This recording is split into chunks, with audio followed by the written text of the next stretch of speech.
Welcome back. It's the final episode of Where Yellows Walk in this crazy, crazy season. Swansea fans said Oxford were the best fans to come down all season. Great laugh. See you next season, chaps. And that's it. We will see Oxford next season. Sam, Connor, how are you both doing? Well, happy, relaxed, chilled? Yeah, that's one way to put it. Right, Sam. Swansea game. Was it just a case of two teams with not a care in the world, just playing football in a not defending, caring about defending too much? I mean, it did have a feeling of a pre-season friendly, but there were times where I thought, especially if we'd played the likes of Jordan Thornley, if we played Josh McEachran, it might have been might as well have been a testimonial with obviously Joe Allen and Carl Norton going for Swansea. Would have been nice to see kind of give those lads a send off who were probably off in the summer. Yeah, it was a very entertaining game of football, and gave us a chance to stick a couple of fingers at Lawrence Vigouroux at the end, which is always nice to do. Naughty. Connor, good away end for you to finish the season on? Yeah, it was good. It was cracking. Brilliant atmosphere throughout the day. And I think the fact that also that it was quite easy for a lot of fans to get to made it all the better. A nice little weekend, bank holiday weekend away in South Wales. It's always a good one, isn't it? Yeah, brilliant. Who do you think we've seen the last of in an Oxford shirt then, Sam? Who do you think we've waved goodbye to, sadly? So Rowett talked about this, I think it was today, so that kind of over this week it's probably like a decision's going to be made. It's likely Josh McEachran, as we spoke about earlier in the season, his contract is up. He's played literally a handful of minutes. Same with Jordan Thornley, only a handful of minutes played. Joe Bennett's going to be a very interesting one. Of course, he's 35 years old. He's had a couple of injuries this season, so maybe he'll consider retirement. Maybe he'll look at another season. Obviously, we're losing the loanies and Matos and Nelson, and it'll be kind of interesting to see if that's where the club look to build, and then maybe one of the two goalkeepers that I'm expecting, given that Eastwood's basically a coach now, that he'll just quietly retire and go do his academy. Yeah. Okay. Connor, any more you suspect we've seen the last of? It is, but including those you might think you might receive a couple of bids for. No, I don't think so. I think that Rowett has got a bit more of a job in his hands. I think maybe then people are taken into account for, especially for the fact that over the next season, at the moment, I think we're on about, correct me if I'm wrong, Sam, but about 24 or 25 players. And that's including for some of our players that are in the squad that are under 21, thus could be in the under 21 squad, and they're exempt from the numbers. And they'll be turning 21 next season. So really, we're going to be over numbers, over the squad limit that we have. So there's going to have to be some cropping that goes on, and maybe some players that, although 95% of them have stepped up and been immense this season, at some point we might have to say goodbye, which will be very, very sad to see. Yeah. Let's have some. So James P says, great game that from both sides. Felt like a pre-season friendly at times. Luton going down is the cherry on the cake. I mean, are you surprised that Luton are the ones that have fallen, given the parachute payments that they've received, Sam? Yeah, absolutely. It's one of the, they are the biggest underachiever of the campaign. Like you say, the parachute money, the fact that a lot of their squad was playing Premier League football last campaign. Obviously, I've been reading and watching a lot of content from Luton fans on kind of why they think they've gone down. Obviously, the why it took so long for them to sack Rob Edwards, and kind of just overall just players not performing. They are the biggest, but I think I said this to you last week, Mark, but I would have liked to see them stay up, just because I haven't done Kenilworth Road yet, and depending how long that new stadium takes, I'm not exactly going to go to Kenilworth and to be in neutral, am I? There was a couple of tweets, Connor, drawing parallels between you and Luton in relation to new stadiums and owners squirreling money away potentially to, as Luton fans call it, Gary Sweet's vanity project over there. I'm not sure you can draw this similar comparisons here, because I think your owners have invested in the squad here. But do you understand why fans are that we have with some messages going, well, be careful here, Oxford. You don't want to follow the same kind of path, because a new stadium can detract a club away from its primary goal, which is on the pitch. Yeah, I can see why maybe some fans outside of the club would say that if they're maybe because Luton have been in the Premier League and they've had a lot more media coverage on what their stadium is going to be and what their plans are. I suspect if we're looking at our own stadium, if it's going the way that it's going in the next few months, I'm sure that ours will get a lot more national media coverage as well, because it's almost at a breaking point. And I'm sure we've had that discussion before, and I don't want to lose my head again. But Yeah. but with regards to the owners and the finances, I think they've shown already this season, whilst we've had multiple setbacks with the stadium, off the pitch, on the pitch, they've also been very coy and they've been very sensible with the level of investment that they've made. It hasn't been anything overly that would break the bank. Yes, we've broken our record twice, but it was nothing that the club couldn't afford, if that makes sense. Yeah. It's too early to ask you for predictions yet, because we don't know the playing squad and we don't know who else is coming up. And we'll ask you who you want in a minute. But Sam, in terms of a target, if you were Gary Rowett and you've got the players in front of you, what position would you be saying now for this Oxford side is a good target to set? I think a good target is, with obviously as you caveat maybe one or two more additions and alterations that need to be made, is maybe to finish in kind of bottom of the half, bottom of the top half of the table. We just want kind of slow and steady progression, maintain our championship status, but it's important that we are always looking to improve ever so slightly. So if next season we're finishing 15th and next season after that we're finishing 13th, that's slow and steady progression. Okay, Connor, do you agree? Yeah, I'd agree with that. I think that Rowett's definitely going to aim for that, because every full season he's had as a championship manager, he hasn't finished below the top half. I'm sure that he's going to want to continue to do that. And if he was able to do that and we were able to finish at least 12th, that would be an absolutely unbelievable season by all accounts. I'm sure that's something that he's going to aim to do once again. Okay.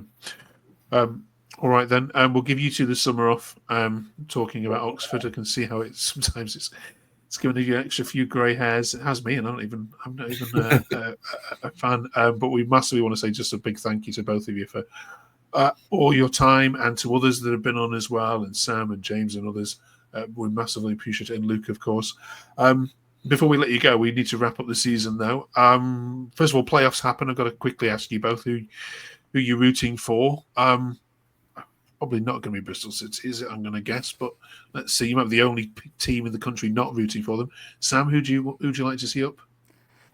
So obviously, I said earlier in the season that I thought Sunderland were, I thought they were going to go up by playoffs, but also for the stick that he's received from other fan bases, just because we love them so much, I want Chrissy Wilder's Sheffield United to return to the Premier League. I think like one of our sister channels, Mark, that everyone was saying that the only people rooting for the Blades were Sheffield United fans. I'd throw us in that mix as well. Okay, right, yeah, Connor. See, who I want to win and who I think will win are two different teams. Who I want to win is Bristol City, because I think that Manning. No, to be fair, Sam, I think Manning has done the best job with the resources that he's had. It's the squad on paper isn't as good as the other three squads, and I think he's done an unbelievable job given the circumstances that he's had to go through. So that's who I'd like to go up, and then who I think will go up will be Coventry. I think that Frank Lampard is proven himself to be a very, very good manager at this level. He's got Coventry. He's got the cogs going, and he's turned Jack Rodoni into one of the best players in the league, and he was absolutely unplayable at the weekend. When it comes down to it, I think it will be a Coventry-Bristol City final, and I think Coventry will go to the Premier League. Now, you guys are best placed to answer this one in terms of who's coming up from League One. We've got four teams there who you know quite well, I think, from your time down there. So you've been to all these four away games, so it won't be new grounds, I'd imagine, for you. You've been to Wickham. You've definitely been to Wickham away, haven't you?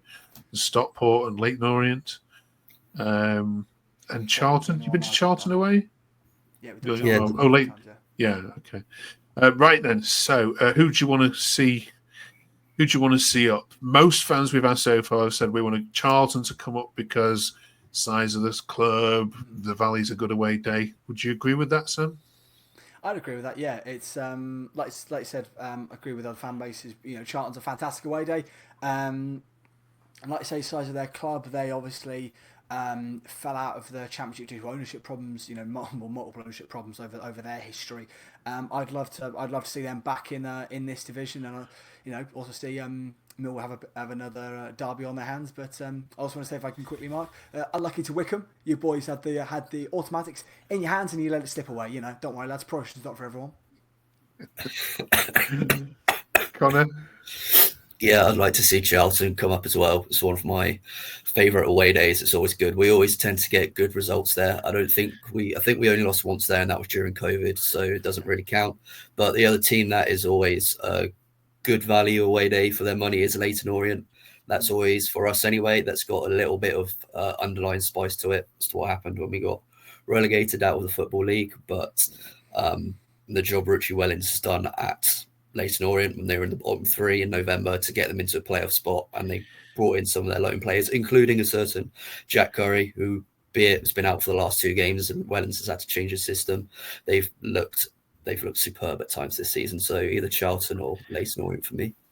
Well, okay, yeah. I mean, I'm a Barclays era fan of Everton. Did 4 seasons on the row of every away game, and Charlton, for some reason I can never explain it, was always one of my favourite away games. That and Fulham, just something about that ground, that experience, really good.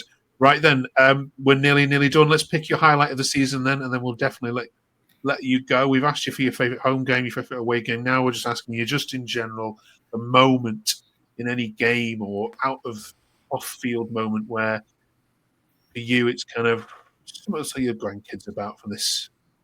Might be when they first walked out against Norwich. It might be the last kick in that game against Sunderland when you were safe. What would you say it's going to be? Connor, let's go to you first while Sam thinks.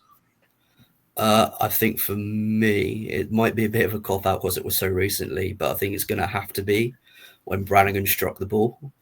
So I was there with my mate in the behind, almost offside behind the goal, and I was with Luke, and we didn't see the ball in flight. We both of our heads simultaneously, we just looked at when he struck it, and then just looked at the net, waiting for the ball to ripple. And I can't explain the feeling when that ball hit the back of the net. We were like, what have we just seen? That might be. And I thought Mark Harris's goal at the start of the season against Blackburn was one of the greatest Oxford goals ever seen.